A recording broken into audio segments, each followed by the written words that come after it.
What is up, everybody? Welcome back to another video. In today's video, we are back with another episode of Lions Latest, going to the latest Detroit Lions news. And today, we are doing some roster updates for the Detroit Lions, some roster tweaks that the Lions have made, as well as some contract updates with some of our recent moves. And finally, we're also going to update some of the injury updates from today's joint practice against the Jacksonville Jaguars. So let's get it started. Welcome everybody to our video. Glad you guys are here. And yes, we're back with some Lions news. Now, this video just felt necessary. Over the last few days, we've had a few roster moves that we haven't touched on, so I wanted to update those, break them down just a little bit in terms of maybe who the Lions added to the team, who they let go, what's going on with injuries, and then also update some of these contracts, specifically with two players, Khalif Raymond, who got the extension, and now we have the details on his deal, as well as Teddy Bridgewater, who we now have the details on his one-year deal. Let's dive right into it. I think the best place to start is probably with these contracts. We can knock them out, and then we can get into some of the roster moves that have been made. But let's start right there first with some of these contract updates, and we'll start with Khalif Raymond,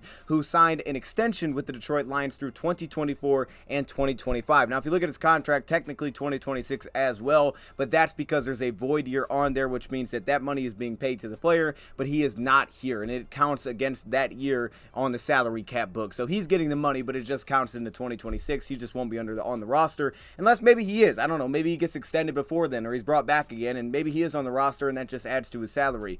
Regardless, though, when you look at the major things here with his new contract, there's a couple things that I think are worth pointing out. First off, his cap number. Cap number is what affects the salary cap, okay? All the other things are important, but it's what affects the salary cap directly. And as you see, for 2023, his salary cap number is now set at $2.775 million, according to Over the Cap. These could be slightly off, but this is basically what we're looking at here for Khalif Raymond. This was originally set at $4.05 million, so it actually went down after the extension with Khalif Raymond. Now, one big part of this, from my understanding, is that because he was an all-pro returner this past season, he basically had an incentive, and he was given an extra $1 million, and that went towards his cap number. Now, with this extension that has been backloaded a little bit, as we've seen with pretty much all of our signings, and as you can see with his signing as well, you can see how the numbers are backloaded, and they continue to rise. For next year, $3.25 million, which again would still be lower than what his cap hit was set for this year. And usually the cap number goes up every year, usually about like $10 million. The one down year was the COVID year, but usually it goes up, so backloading just makes sense there.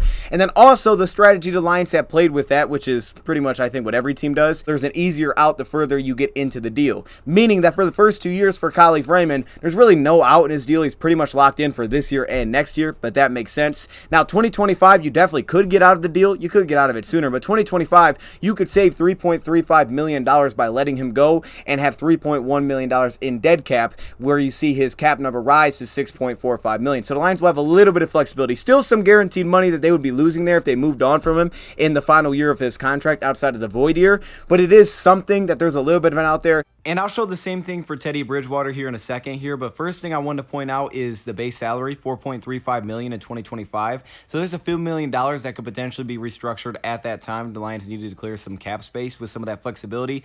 And here are some of the incentives according to Spotrac that he is looking at. You can see the receptions, the receiving yards, and then also some of the per game active bonus and how that lines up to about $400K for Khalif Raymond. Void year that the Lions threw at the back of it, which basically just spreads out that guaranteed money. That way the cap numbers aren't higher in previous years like 2023, 2024, 2025. The cap number drops a little bit because you push $1.55 million of that to an extra season to just spread out and make the cap number a little bit lower for every year. Another big part of this, and it kind of goes into the Teddy Bridgewater contract, but it's something that we've seen with the Lions, is yes, they backloaded, but again, you have to look at the spending in terms of that span. So this is a 3-year span, 2021, 2022, 2023, with the new CBA, that the team spending has to be at least 90%. And if you look at the Lions over the last 2 years, they've easily went over that, but you have to do it for that 3-year span. It's not a 1-year thing, but for the 3-year span, you have to spend at least 90% of your cap space. And if you look at the Lions for the last 2 years, they've pushed over that pretty easily. Most teams do. A lot of the first year was just, kind of moving on from contracts. You had a lot of dead cap, those kind of things. But this year, if you look at them, they currently have the 5th most cap space still, even after introducing the Teddy Bridgewater and the Khalif Raymond cap numbers, and we'll go into Teddy Bridgewater in a second, they still have the 5th highest cap space. According to Over the Cap, we're looking at over $19 million, $19.53 million. Of course, that gives them tons of flexibility when the season starts, but then there's also the possibility to roll over some of that cap into next season. It's something to keep in mind, but the Lions are, I believe, for the first time, like really looking at potentially going under that 90%, and it seems like they're definitely going to be rolling over some good cap space in the next year, which is just something I've kept an eye on, because if you roll it over, you kind of know you have it, for one, and two, it's just more salary cap for next season, and the Lions are currently set to have the 7th most effective cap space according to Over the Cap. Teddy Bridgewater, his cap number is actually a little bit lower than what I anticipated. We heard what it was originally reported it could get up to like $4.5 million, and you can see that his current cap number is set at $2.667 million, so that doesn't seem extremely high. There's not much of an out. I mean, if you cut him, you'd save like $117K, but most of this is basically just guaranteed for him, and then next year, again, you have a little bit of a void year in there, $500K. You can also see that roughly here for the games that he is active, we're looking at about $449K if you're looking at the entirety of the season, if he was active for all 17 games, so that's something to note. Lions are still in a really nice financial situation with these 2 new additions. And then again, if you look at the Lions receiving group and you just look at who's under contract, Khalif Raymond is now the guy that's under the contract for the longest if you take out UDFAs, and of course Jameson Williams. I still have to talk about this year's sponsor for the football season. I'm very excited about this, and I really appreciate this opportunity. We have partnered with BetUS, man, and BetUS is a leading online betting platform that offers a wide range of sports betting and casino games. Now, BetUS has a reputation for their reliability, their security, and their excellent customer service, and there's a lot of ways to get in touch with them. And it's very easy to sign up. So all you have to do is click the top link in the description. They're hooking you up with some nice bonuses. So if you click that link top of the description, you can claim some nice bonuses. All you have to do is sign up. It's like 2 pages, very easy to sign up. Then you can claim your bonus. You can see there's multiple different bonus options. You make your deposit, and if you make a minimum $100 deposit, you can get a 125% match on that deposit. So they're hooking you up. BetUS has a lot of different ways to bet, so it's not just football. I mean, they hit on all the major sports: football, basketball, baseball, soccer. I mean, hey, if you're into soccer, there you go. Heck, they got esports on here, man. There's tons of different ways to do it, whether that's, game props, pre-game betting, whether that's over-unders, whether that's future bets, live betting as well, including parlays, so you can build out your ticket and do things that way. If you're a returning member, there are 5 currently re-up promotions. There are 6 listed currently sign-up promotions. Through BetUS, you become a loyal member to BetUS, and this leads to other perks, including free payouts, free monthly tournament entries, bigger bonuses. I want to shout out to BetUS. I'll have something very creative going forward for this, but for now,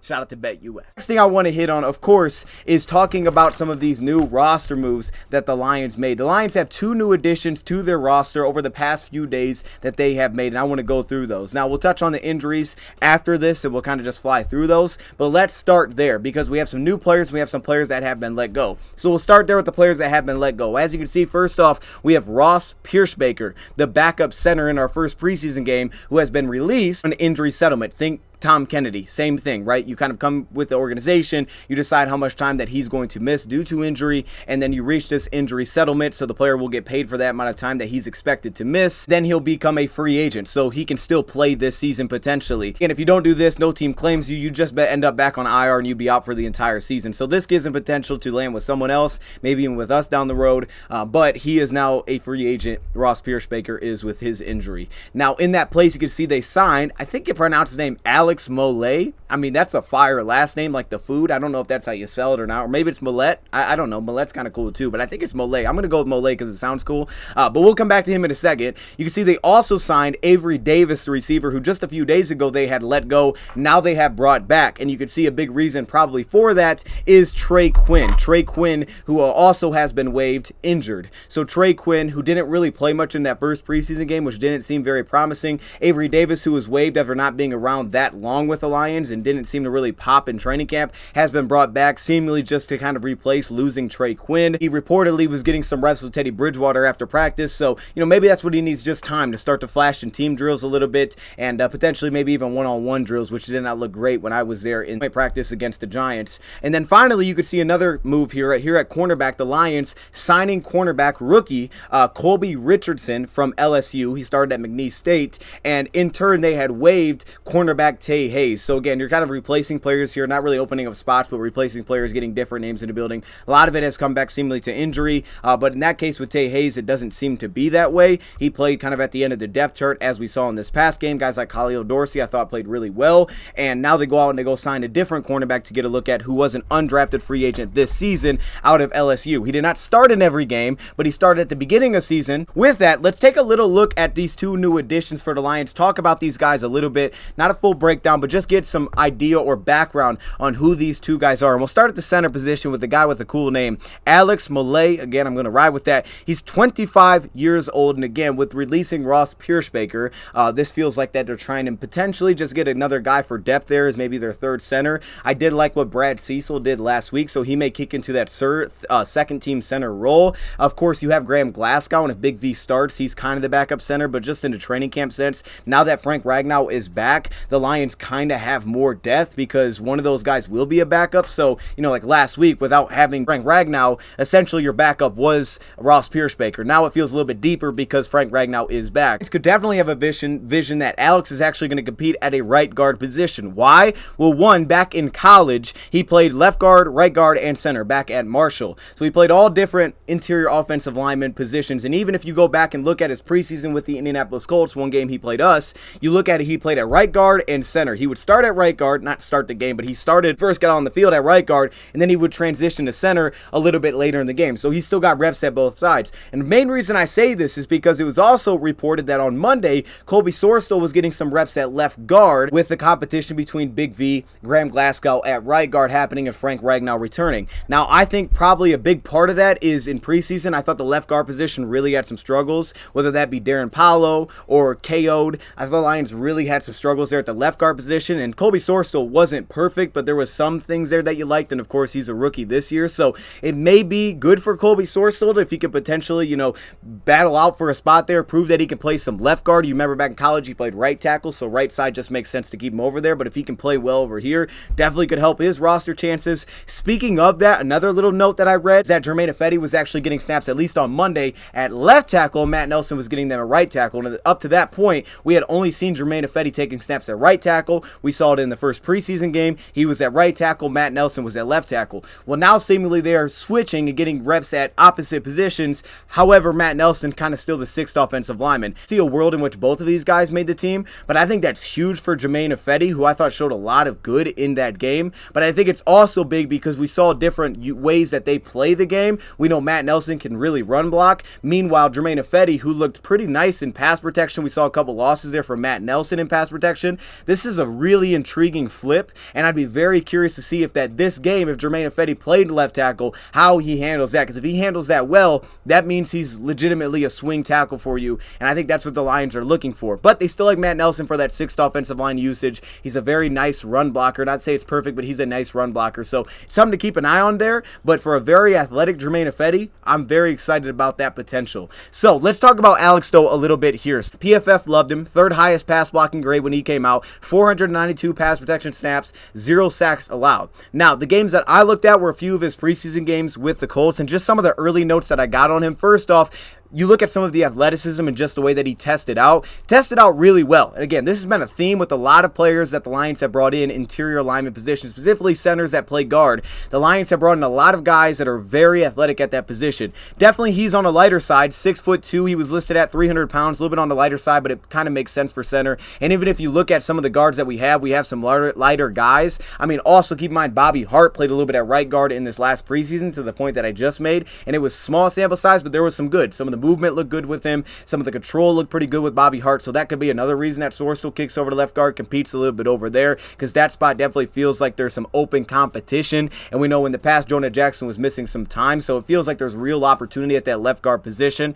But again, you look at a guy like Alex here, you look at the way he tested out, 33-inch arms, which is actually a positive for a guy if he's playing at the center position, but a 508/40, 30.5-inch vertical, which is pretty darn good, 26 bench press reps, 7.533 cone. He actually tested pretty well in a lot of the categories. And then when you watch him, I think you really saw the easy movement skills, working to the second level, whether that be a screen, whatever it may be, just getting up to the second level, the ease at which he was able to move to the second level. And we're talking about, you know, in the NFL in a preseason game here, you saw some of the backside quickness, cutoff blocks, specifically on the zone plays. I mean, that's key for us. We saw a lot of zone blocking, and some of that quickness off the line of scrimmage can be key. Came to pass protection, there was definitely some ups and some downs here that I noted. The first thing would be that I thought he would overset in pass protection, got a little bit high, very inconsistent, I felt, with his anchor being able to sit down, not get drove back initially off the snap. I mean, he would lose like seemingly pretty early in a rep, and just kind of pop up a little bit. Some of the redirect felt a little bit lungy, a little bit tall in his pad level, but the big thing there is I thought there would be examples of him oversetting in pass pro. What you do like is with his arm length, specifically at the center position,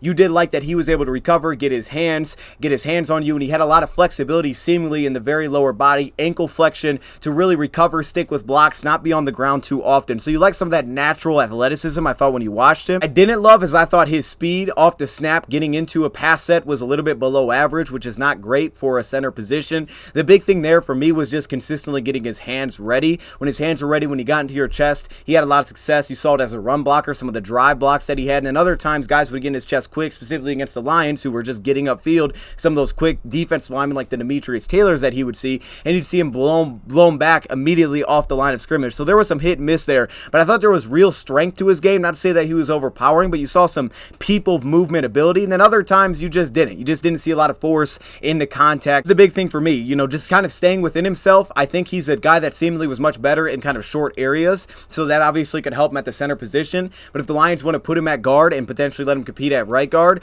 you know, again, he's had experience doing that. I think the pass protection is going to be the biggest thing to keep an eye on. Of course, run blocking as well. I thought there was some definite good there at run blocking. I think versus certain alignments, you know, some of the quickness off the line of scrimmage could be negated a little bit by playing at the right guard position, but the stress is still put on you pretty darn quickly being an interior offensive lineman, really regardless of where you're at. So I'd be keeping an eye on pass protection there for him. And then run blocking, you know, is there consistency in some of the movement that he's able to get? Because you'd see flashes of it, but he moves really well, which could lead to real upside as a pull blocker and also as a guy that can seal on the backside of those run blocks that we saw this past week. But something to keep an eye on for sure, because he's a good athlete, and yeah, there's a new guy in the mix there. So I'm very curious to see what position he gets snaps at.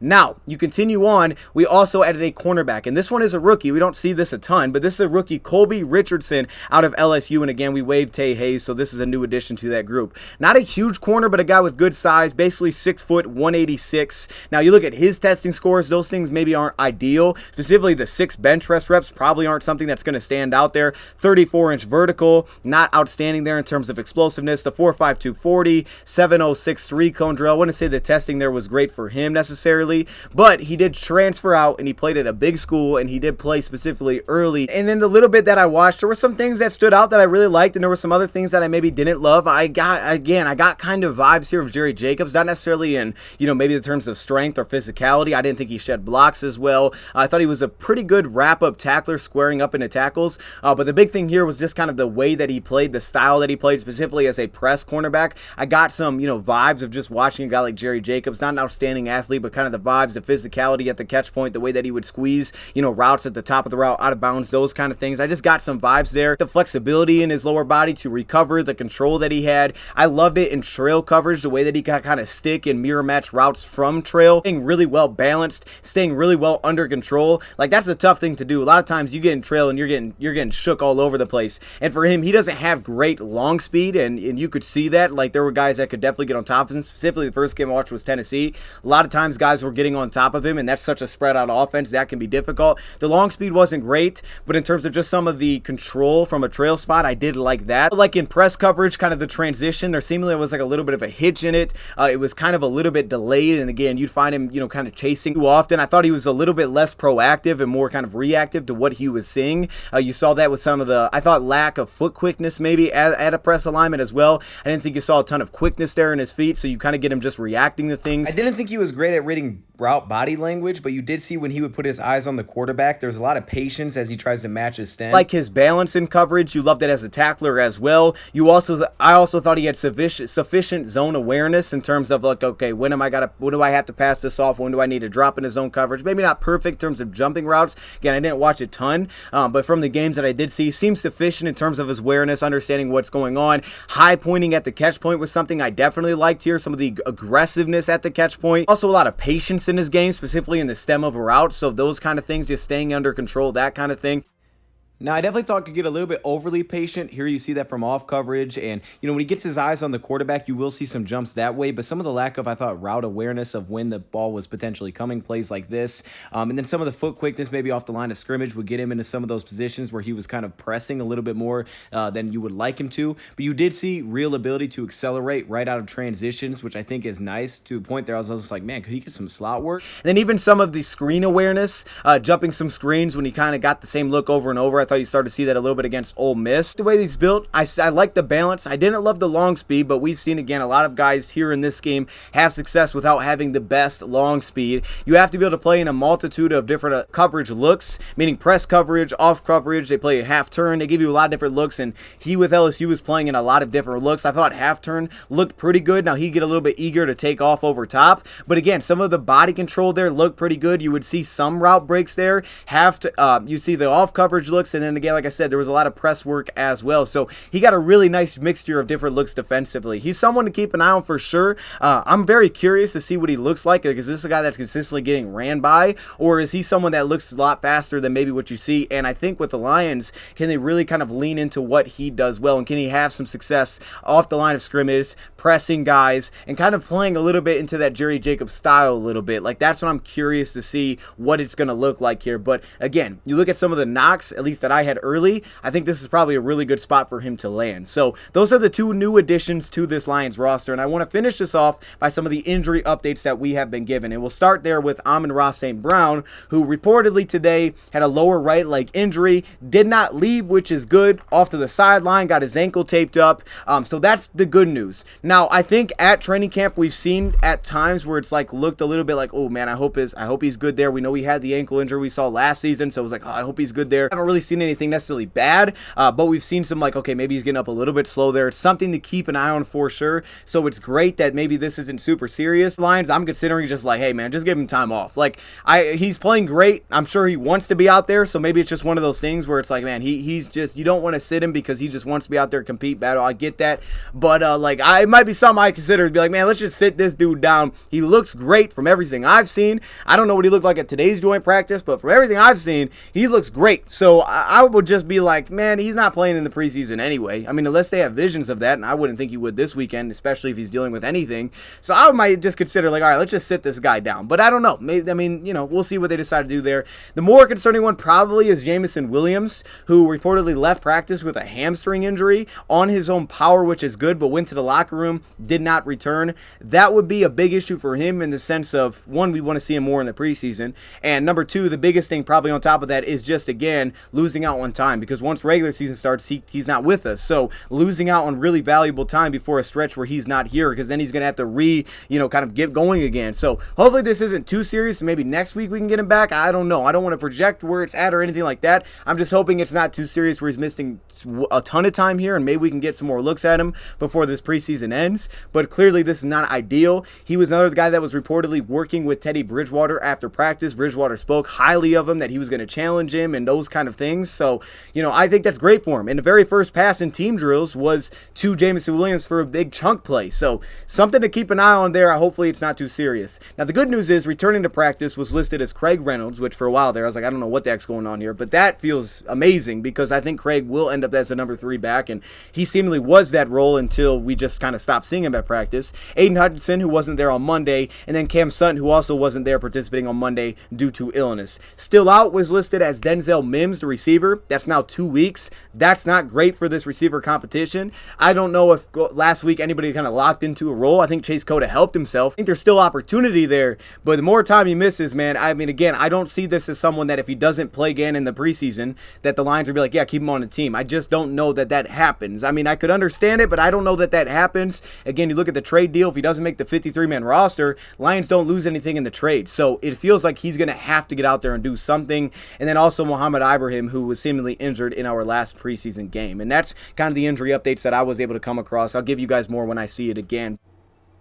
And on the way out here, I have to give a shout out to today's sponsor, BetUS. And again, you don't have to worry about any of the security issues. They have great customer service. You click the top link in the description, and man, they're hooking me up, man, with an awesome link. It's betus.com/DoseOfDion. You typed it in, it takes you to this page, you fill it out, and there you go. And again, the giveaway is still on. You can earn a helmet by screenshotting to show me that you signed up. Shout out to today's sponsor, BetUS. But for now, I'm going to leave it right there. Let me know your thoughts in the comments below. Thank you for watching, and I'm out.